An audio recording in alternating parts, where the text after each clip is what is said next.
वो है मित्रता। कहते हैं कि जियोपॉलिटिक्स में कोई देश किसी का दोस्त नहीं, कोई किसी का शत्रु नहीं।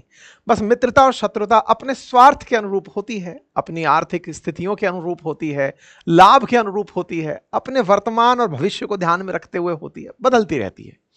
इसी बीच में इन दिनों जब से राष्ट्रपति ट्रंप अमेरिका में आए हैं, तब से एक बड़ी मित्रता चर्चा में थी, और वो मित्रता थी ट्रंप और पुतिन की। क्यों? क्योंकि जब राष्ट्रपति ट्रंप बने तो उन्होंने अपनी तरफ से यह कहा कि पुतिन मेरे मित्र हैं, बड़े अच्छे व्यक्ति हैं, और मैं उनसे कहूंगा तो वो यूक्रेन युद्ध रोक देंगे, रशिया यूक्रेन युद्ध रोक देंगे। लेकिन साथियों, किसे पता था कि फ्रेंडशिप डे की पूर्व संध्या पर दोनों मित्रों के बीच में कोई तल्खी आ जाएगी। तल्खी कुछ ऐसी कि एक मित्र जो कि काफी वृद्ध भी अब हो चुके हैं, टेक्निकली भारत के अनुसार तो अब उन्हें शॉल ओढ़ने का समय आ गया है, लेकिन उन्होंने अपना गुस्सा जाहिर कर दिया है। मित्र जो उनकी लगातार बात नहीं मान रहे थे, दैट इज व्लादिमीर पुतिन, उनको धमकाते हुए इन्होंने अपनी तरफ से सबमरीन रवाना कर दी हैं। हेडलाइंस बन रही हैं, Trump moves nuclear submarine after x Russian president comment. अब ये कहानी क्या है कि भाई एक्स रशियन प्रेसिडेंट कौन है? क्या ट्रंप पुतिन से बात नहीं कर रहे? क्या किसी और से बतियाने लग रहे थे? क्या कुछ ऐसा ही लग रहा है, क्योंकि हेडलाइन कह रही हैं कि उन्होंने पुतिन से तो मित्रता बचा के रखी है, लेकिन जिस व्यक्ति के बयानों से वो एकदम तिलमिला गए हैं, उनका नाम है दिमित्री मेदवेदेव, जिन्हें आप तस्वीर में फिलहाल देख रहे हैं। आप हैं फॉर्मर रशियन प्रेसिडेंट, लेकिन ट्रंप को इन्होंने इतना खोंच दिया कि ट्रंप से रहा नहीं गया। पेस मैसेंजर ऑफ पीस कहलाने वाले ट्रंप इतने आग बबूला हो गए कि जो ये कहने को तैयार हुआ करते थे कभी कि बाइडेन काल में तृतीय विश्व युद्ध होने ही वाला था, ये तो मैं आया और दुनिया में युद्ध रुकने लगे, अचानक वो खुद युद्ध के लिए उकसावे की स्थिति में आ गए। किसके कहने पर? इन महाशय के कहने पर। कौन है ये भाई साहब? ये पुतिन के एकदम समझिए तो राइट हैंड है। अब कैसे राइट हैंड है, ऐसे समझिए, जब आप पाकिस्तान की बात करते हैं तो पाकिस्तान में आसिम मुनीर और शहबाज शरीफ दोनों को साथ लिए चलते हैं। ऐसे ही समझकर चलिएगा कि जब आप रूस की बात करें तो रूस के अंदर पुतिन और मेदवेदेव को भी आप एक साथ ही लेकर चल सकते हैं। अभी थोड़ी देर में बताएंगे कि इनके बीच की दोस्ती कितनी गहरी है, लेकिन ट्रंप के इस ट्वीट से इस गहराई को पहले समझ लीजिए। इनका कहना है कि बेस्ड ऑन हाईली प्रोवोकेटिव, आसान भाषा में उकसावे के कहे बयानों को ध्यान में रखते हुए, और वो किसके?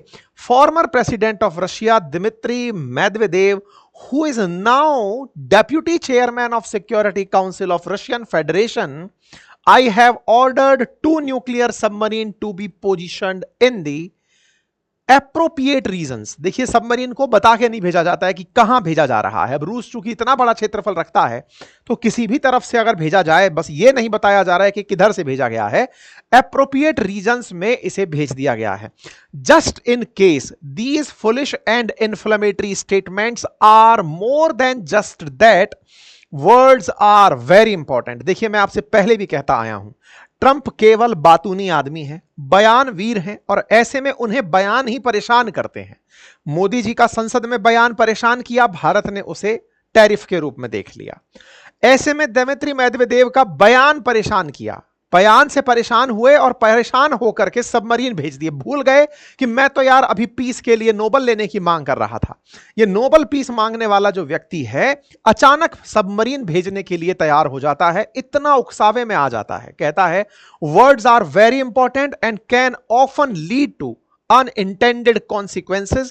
I hope this will not be one of those instances. Thank you for your। तो भाई साहब, उकसावे की बात। अच्छा, उकसावे से मैं आपको याद दिला दूं, ये पहली दफा नहीं है कि अमेरिका और रशिया एक दूसरे के सामने उकसावे के तहत आमने सामने आ गए हों। इतिहास रहा है। क्यूबन क्राइसिस पर हमने ऑलरेडी वीडियो डाल रखा है, टीम से कहूंगा कि वो सजेशन में डाल दे उसे। लेकिन क्यूबा का क्राइसिस भी कभी ऐसे ही हुआ था, और कभी और डिटेल में इसे विषय में हम लेकर आएंगे। होता है, अमेरिका और रशिया एक दूसरे के साथ आमने सामने आए हैं, लेकिन वो कभी सामने का मतलब यह नहीं हुआ कि एक दूसरे पर गोला दाग दिए। वो थर्ड पार्टी के अंदर जाकर घुसते थे और वहां झगड़ा करते थे। चाहे वो अफगानिस्तान का मामला हो, फिर चाहे कोरिया का मामला हो, दुनिया में जहां भी हो, चाहे भारत पाकिस्तान का मामला हो, दुश्मनी दोनों देशों के बीच में है, अमेरिका और पाकिस्तान की, अमेरिका और यूएसएसआर के, सोवियत रूस के इतिहास में। लेकिन उस दुश्मनी को आमने सामने कन्फ्रंट करके नहीं लाते ये लोग, थर्ड व्यक्ति के नाम पर आते थे। जैसे अभी रशिया यूक्रेन भी है, तो आपको लग रहा है कि रशिया यूक्रेन झगड़ा कर रहे हैं, असल में यूक्रेन के साथ अमेरिका खड़ा है। तो अमेरिका और रशिया एक दूसरे से झगड़ा कर रहे हैं। ये ऐतिहासिक रूप से शीत युद्ध के काल से अब तक चला आ रहा है। चूंकि शीत युद्ध सोवियत रूस और अमेरिका के बीच कहलाता था, सोवियत रूस 1991 के बाद रहा नहीं, वो टूट गया 15 देशों में, उनमें से केवल रूस बचा। तो जो सोवियत संघ से निकला रूस है, वो आज उसी लीगेसी को कंटिन्यू करके अमेरिका से झगड़ रहा है। तो ये जो झगड़ा है ना, ये लंबे समय से चला आ रहा है। पहली बार आप ये मान सकते हैं कि अमेरिका अपनी तरफ से डायरेक्ट रशिया को टारगेट करते हुए सबमरीन भेज दिया। ये छोटी खबर नहीं है, खबर में बड़ी गहराई है और ये बहुत बड़ी बात है। लेकिन अब आपको यह जानना होगा कि कौन है ऐसा व्यक्ति जिसके बयान से ट्रंप इतना आग बबूला हो गए। हर जगह जो आदमी पीस के लिए नोबल मांग रहा है, लेकिन वो आदमी एक व्यक्ति के बयान पर उबल कैसे सकता है? तो साहब, इसका नाम है दिमित्री मेदवेदेव। कौन है ये साहब? दिमित्री मेदवेदेव होने को तो रूस के पूर्व राष्ट्रपति हैं, पूर्व प्रधानमंत्री हैं,